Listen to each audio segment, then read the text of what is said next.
Test, sound test, sound test. Testing sound, testing sound, testing sound.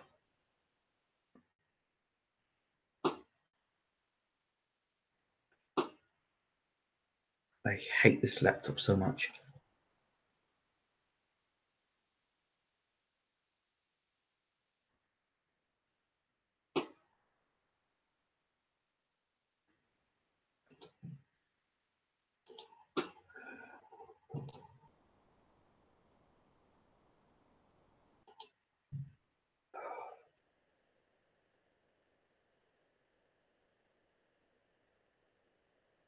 It sounds like on replay. I have to use my mobile phone instead.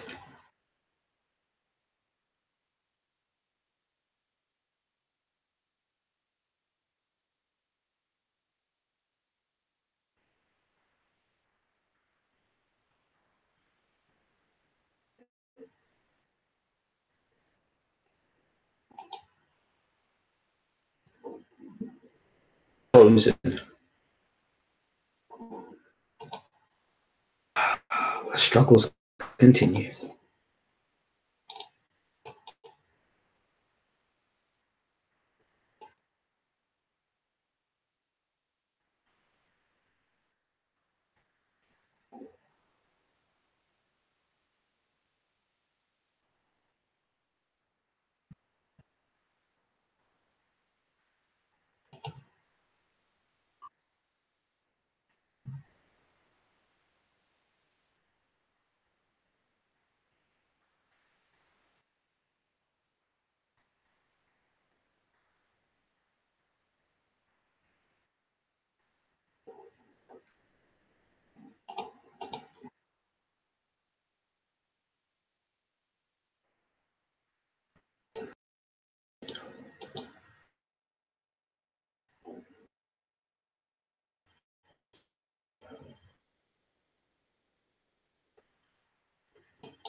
I'm going to try and do this video now. Good morning, good afternoon, good evening.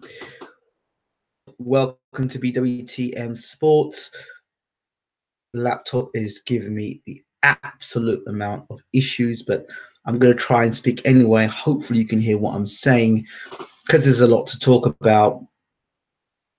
Hear me? I hope I'm loud and clear. The Don is back, says UK Fight Group. Not quite yet.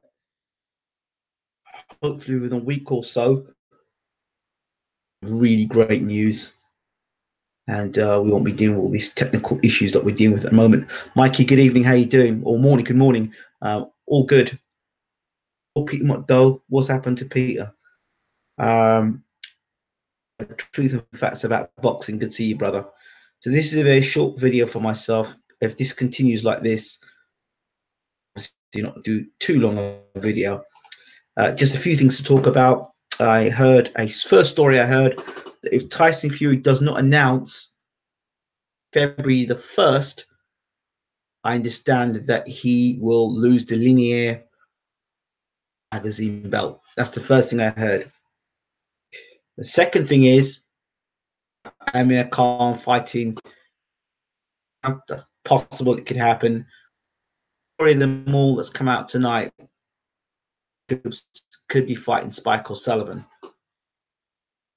Is absolutely suicidal. Now Spike just lives basically just down the road from me in Ireland and in Cork.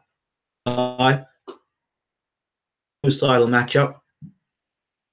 I think you know, Jacobs is not going to stand in front of him, so Jacobs will be using a jab and boxing him. Not the sort of guy that Gary should be fighting. For me personally, I think it's a bad matchup. The last fight he had was against a guy he could hit, and you know, the guy hurt him in the last fight, which was nice in the end. I absolutely think it's a terrible fight for Spike. Matchmaking is key, and the art of matchmaking seems to be lost today. Spike O'Sullivan is fighting a prime middleweight. And he doesn't need to fight him. whatsoever. Good fight. Do you know? Why is he fighting Danny Jacobs? To me, he's been used as cannon fodder, and I hate to see that. I think Jacobs will put him behind the jab. He's easy to hit. He doesn't worry about defense. Right hand down his throat. Just to be honest with you, and Spike is easy to hit, and you don't want to be getting hit by Danny Jacobs. So I don't want to see that fight. It's one thing getting hit by Chris Eubank Jr. over and over again, and then getting hit by Danny Jacobs, a different class altogether.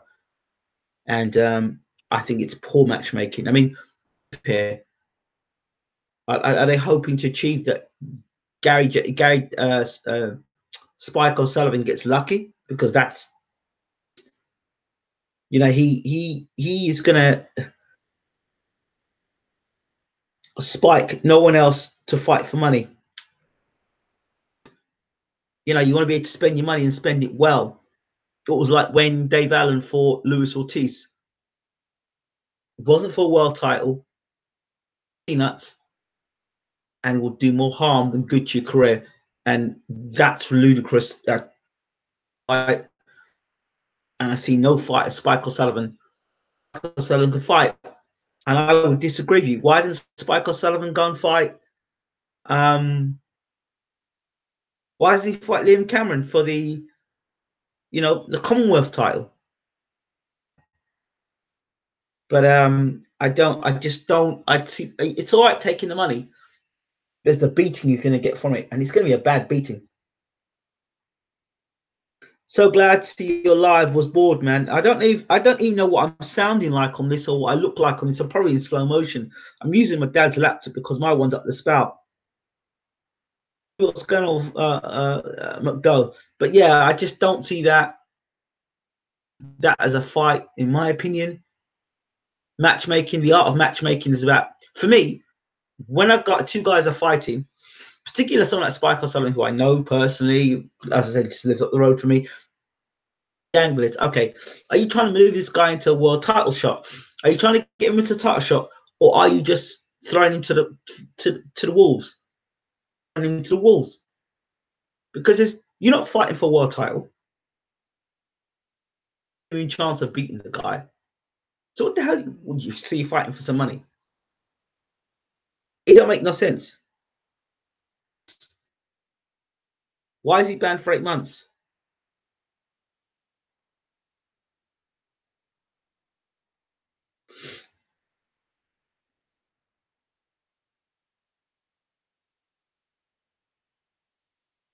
Chance in boxing, mate. Spike will take a beating, but this is boxing. It happens. Why take lesser fights for lesser money? I think, you know, he could have fought for the. I mean, look, he could have fought. I don't think he should fight Danny Jacobs. I really don't think that's why one way of looking at it. But yeah,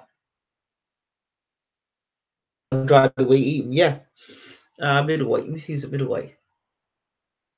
Well, why don't you fight one? Why don't you fight the Charlo brother instead? It's just you know, Charlo. It's a Charlo. Yeah, fight the Charlo brother middleweight. Why doesn't he fight him? The board banned McDowell for 8 months after a tussle with Singleton. Further proves me there's an agenda between him and Furies. All right, well, I'll have to get to the bottom of that soon.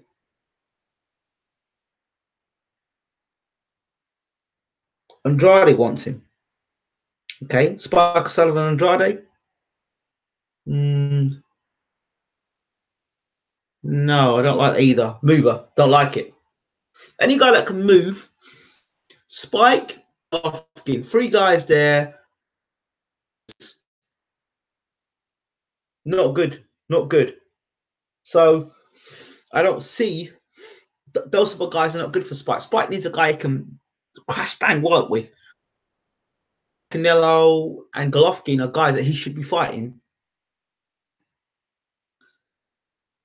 He should fight guys like Golovkin and Canelo. They're exciting fights. No, I don't think he beats those guys. have a bang up with him. I tell you how a Spike O'Sullivan fight with Canelo goes is like when Liam Smith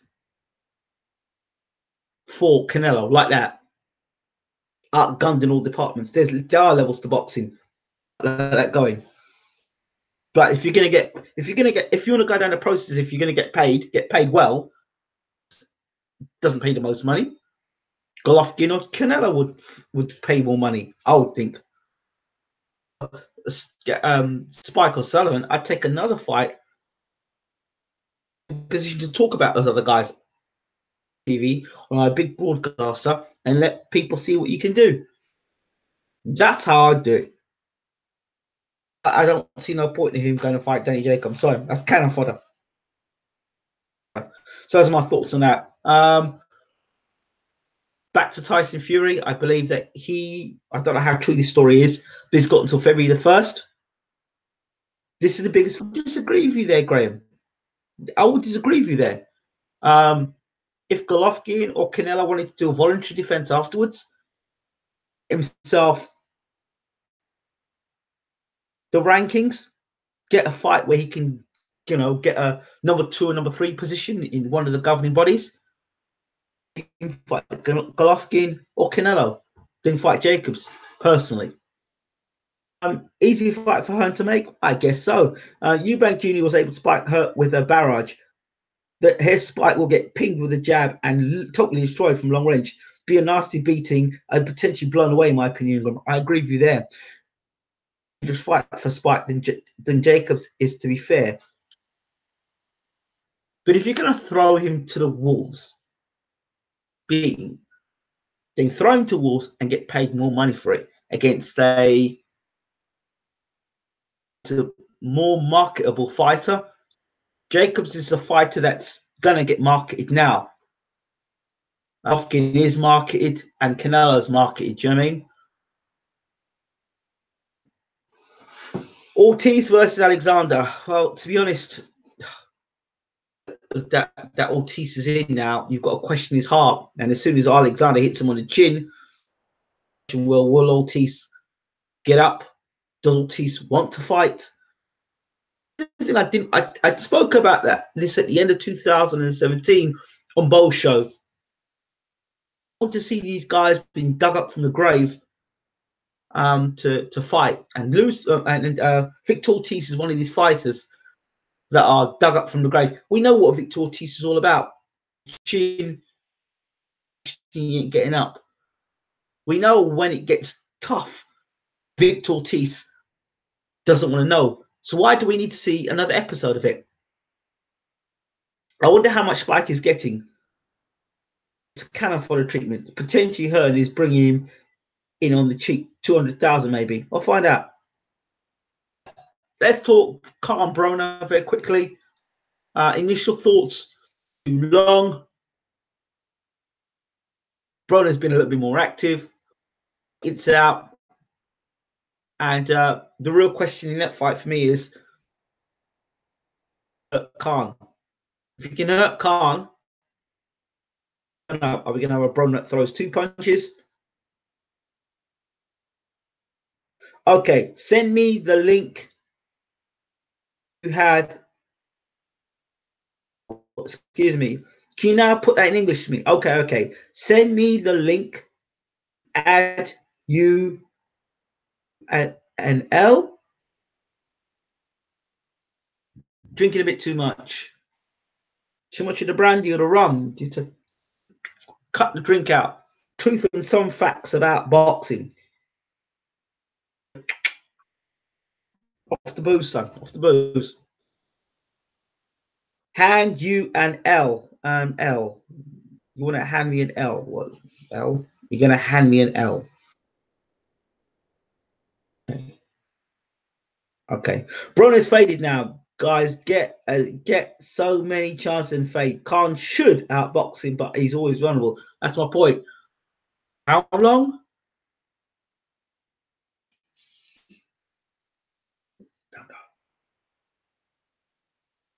I'm not sure what you're talking about, my friend. Yeah.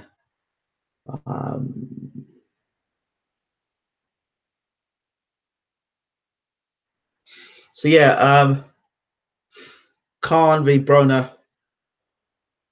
This is another one of these fights. And Khan, really, who cares? If it's not against Brook, then nobody cares.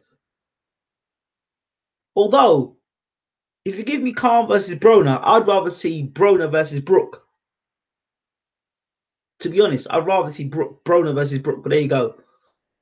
Gonna fight Broner, I don't know. But the thing is, Broner and Brook, they both come from the lighter weight divisions. But I think Khan started at lightweight, didn't he? Sure, Broner, he started lightweight or super feather, or was it lightweight? I don't know. Well, so I think it's a good fight. Khan versus Broner. Ozos. Khan should have this, but his inactivity won't help. No, it won't. Well, dare I take you back? Like Canelo, you almost got chinned by Chris Algieri. I say heavy punching in inverted commas before somebody starts telling me that Algieri's not a puncher. So I have got no interest in the fight. Honestly, it's another fight that's just like Khan beats Broner unanimous decision. Really? Stick to a game plan for 12 rounds, and he hasn't shown me in his career can actually stick to the game plan in 12 rounds. Khan can only fight one way. Khan can only fight one way. Rounds, fast hand speed for 3 rounds. Then about 4 or 5 rounds, starts to tire, drop his hands a bit. Makes the same basic mistakes that he makes every fight. You know, sorry, I'm just so. 2 of them have mental issues. Broner not the same since Maidana. I don't know what people see. I don't. Is that great a boxer? I don't think he's got a great boxing brain. I've always thought that. I just don't think he's in the box. And I think he lacks concentration. And the other thing is, I don't think, from what I see of him, guy to me, box anymore.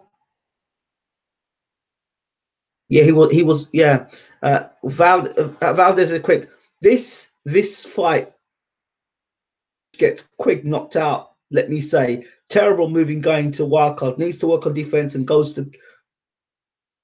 I mentioned this already. I think I talked about Scott Quigg to you guys a while back on my thoughts about Freddie Roach and why UK fighters run to Freddie Roach. And now Quigg's done it. And particularly fighters that run to Roach who've got no defense. You don't go to Freddie Roach if you don't if defense is your problem. And these fighters insist on going to Freddie Roach. Well, both Quigg and more so Khan yet. Out. Go to Freddie Roach's gym. He'll guarantee you get knocked out. He rubber stamps you get knocked out. I'll tell you why rubber stamps he gets knocked out. He hasn't said it as much, but remember when Pacquiao fought Marquez for the 4th time? That's why Pacquiao got knocked out. And all you Pacquiao fans, Roach sat there. Oh, we're going for the knockout in this fight. Why are you going for the knockout against a known counterpuncher who's always giving you problems? So Scott Quigg needs to work on his defense. I like Scott Quigg. He puts punches together very nicely. Is terrible. Absolutely terrible. And the thing is, when you move up in weight, you may have been big at one weight division, but then when you move up, you may not be as big in that other weight division. I always talk about defensive and defensive responsibility is not just about throwing your punches. It's about considering what's coming back at you, limit the amount of punches coming back at you, and if somebody hits you, is a good shot. Punches for the sake of getting hit with him. 2 to land my 1. Boxing, for those who forget, it's I hit. But for some reason, I don't know, come from that people believe that boxing is about, and I'll hit you and you hit me and I'll hit you. That's not boxing. Limited. No science behind that. You know, making a guy miss, making him pay. And a counter over the top. To hit and not get hit. Damage limitation. And Quigg has looked terrible in his last couple of fights. He really has. But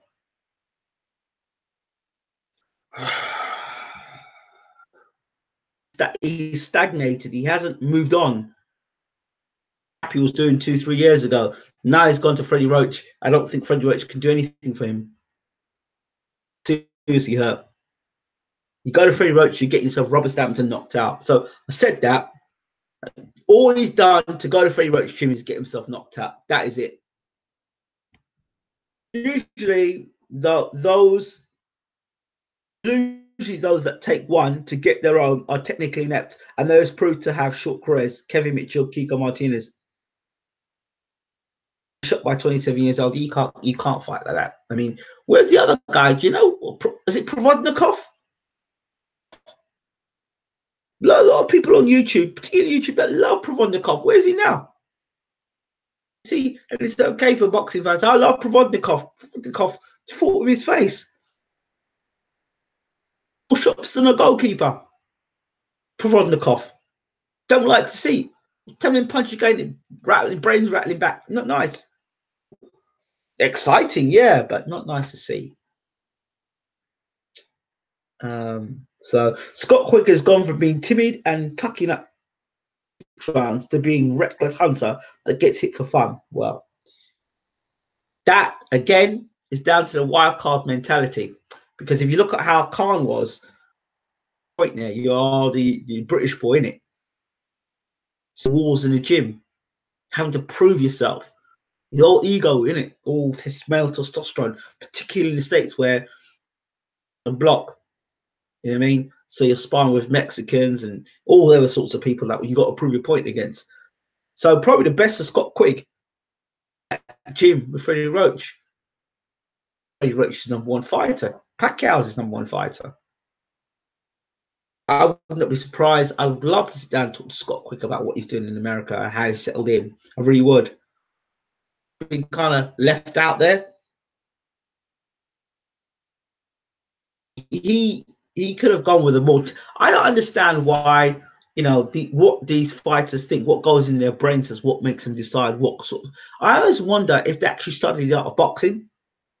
Like, I don't know, they just listen to Sky, they watch Sky TV, and they listen to Adam Smith, and they go, Adam Smith thinks he's a good trainer. Yeah, I'm going to select him. These guys, based on what they listen to on Sky. Because I'm thinking to myself, hold on, you know boxing, you understand. Down, Logan. I'm getting way too many punches. I know. I'm going to go to a guy of getting fighters knocked out. Yeah, I'm going to go with him. Doesn't make sense.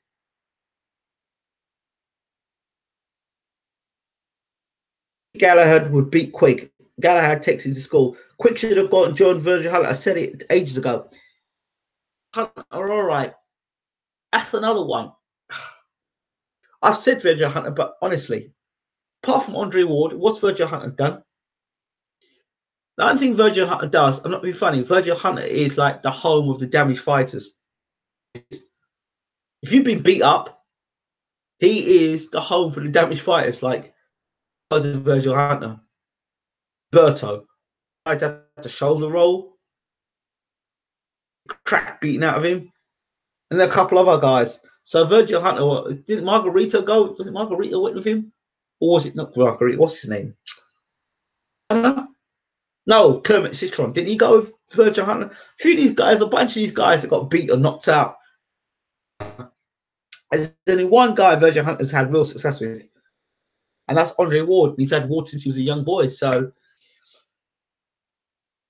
no, they don't read between the lines. Sky-based trainers with reputation, they will say Quigg is entertained but fail to recognize how much he gets hit. Well, yeah, because the commentary won't tell you that. Have you ever heard Adam Smith break down a fight? Mouth-watering fights. Have you ever heard that man break down a fight?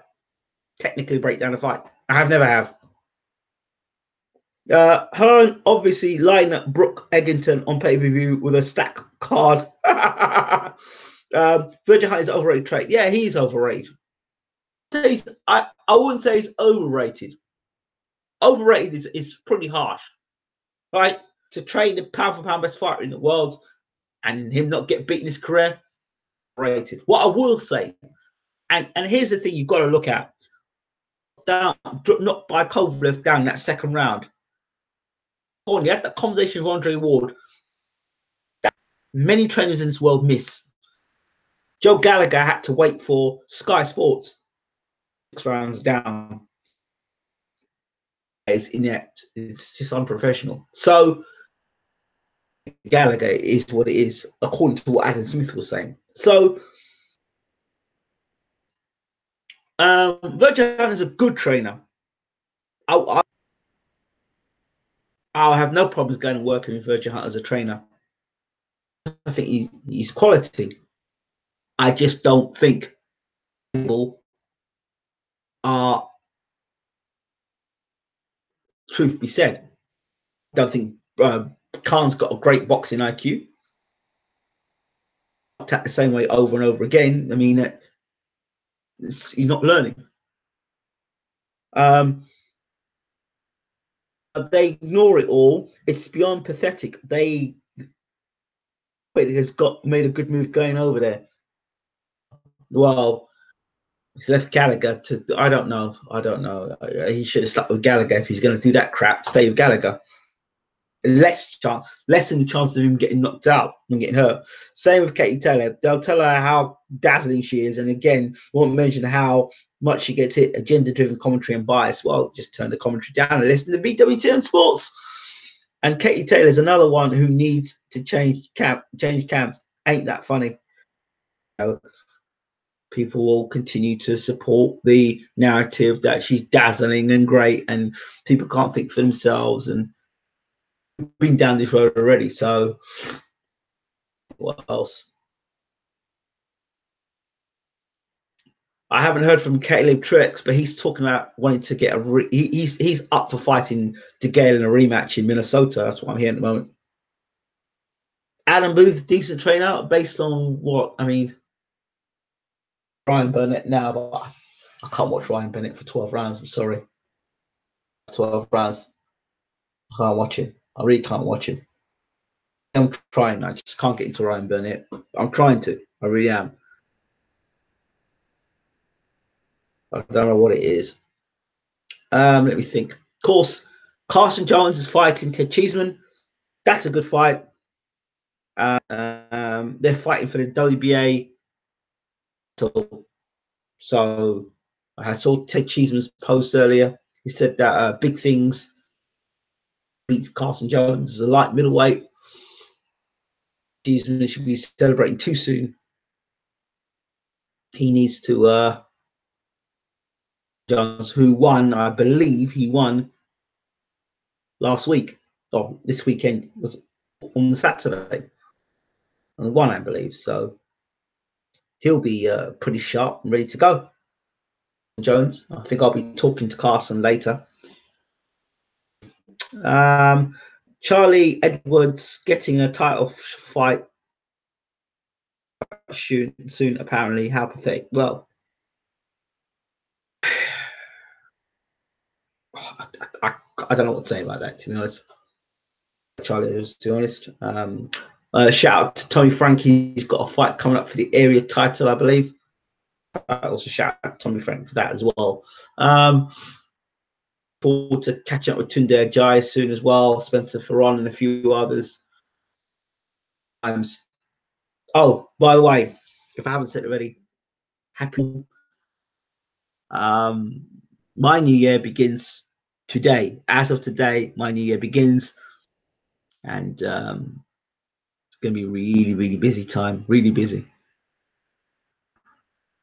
Yeah. I think that's about it for now. I hope you can hear me clearly, because I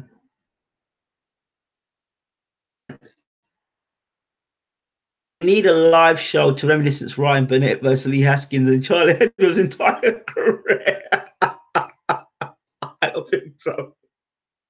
Fair point, Ingram. Ward was rated pound for pound #1, so he must have had a top level trainer. So that was a bit harsh on me. Well, no, that means harsh.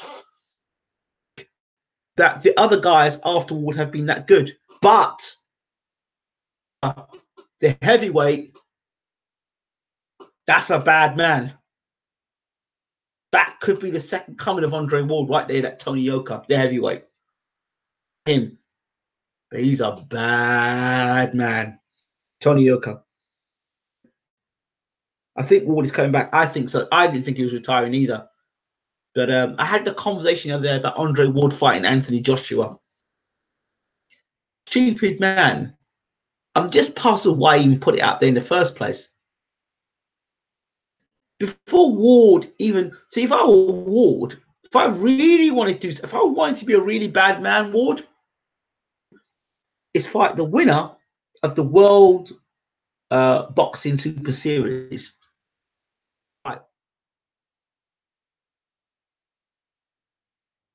New Year's Day, I was off my face. Ha ha ha. Are you back on your face then? You back on it? Tom Little got off. Yeah, who's he fighting? Yeah, I did see he was going to be fighting in Riga.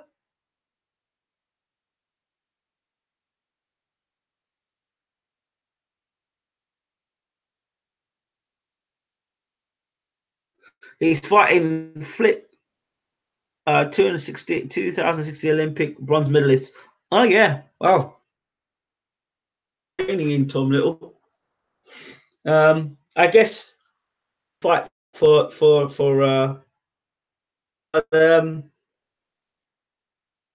if Tom Little can cause an upset there, the picture. But even if Tom Little loses, but he puts on a good performance, he's got watching that fight and that undercard, because that's a brilliant.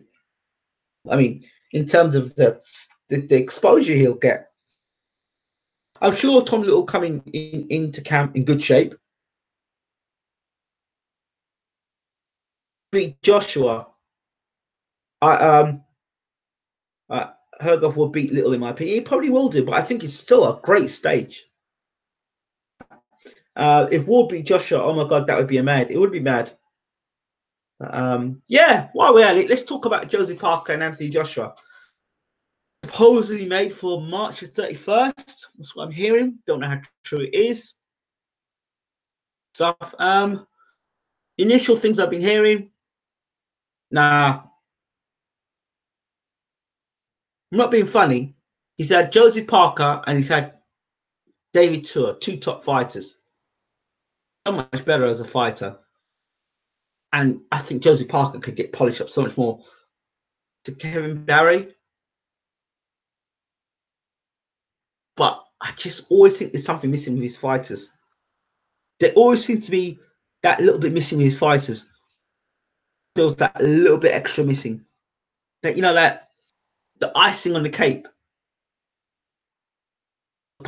Good puncher. Fast. You had that dangerous left hook. Something missing. In Josie Parker. Fast hands. That missing. I don't know what it is.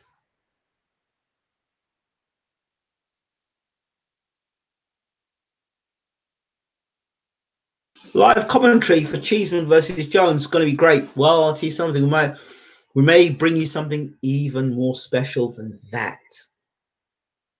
I'm going to be talking to Carson Jones about a few things. In fact, I was meant to talk to him tonight. I did try and talk to him, and then he got back to me. So yeah, we're gonna try and work on a few things for you. So coming up for 2018. So I think I'll leave it as that for now. Is there anything else I need to talk about? Have I missed anything out? Oh yeah, that was what I was talking about. Joseph Parker. Yeah, he's talking about coming in lighter. Oh, for speed, right? Because you're going to lose weight, it's going to make you faster. If you lose the weight, away from your durability. I mean, for your ability to hold the shot and withstand the punching power. Talk about Joseph Parker's punch resistance, but Joseph Parker says he's got punch resistance.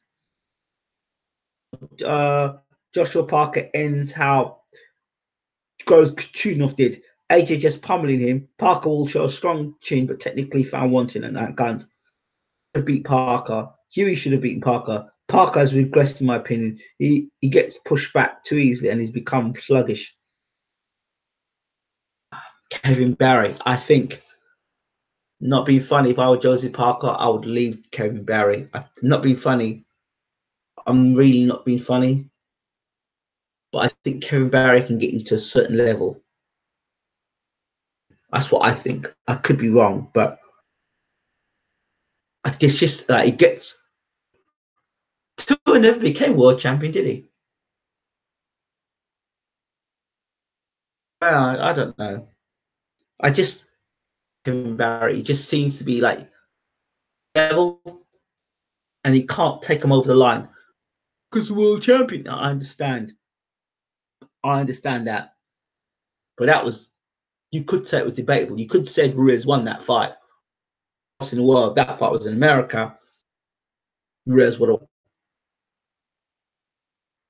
I mean, he's hardly made any really impressive performances as champion.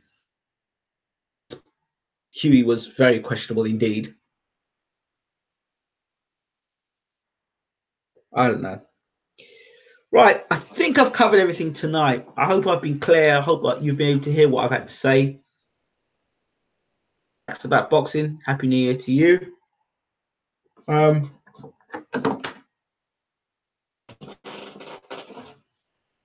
Last time ever.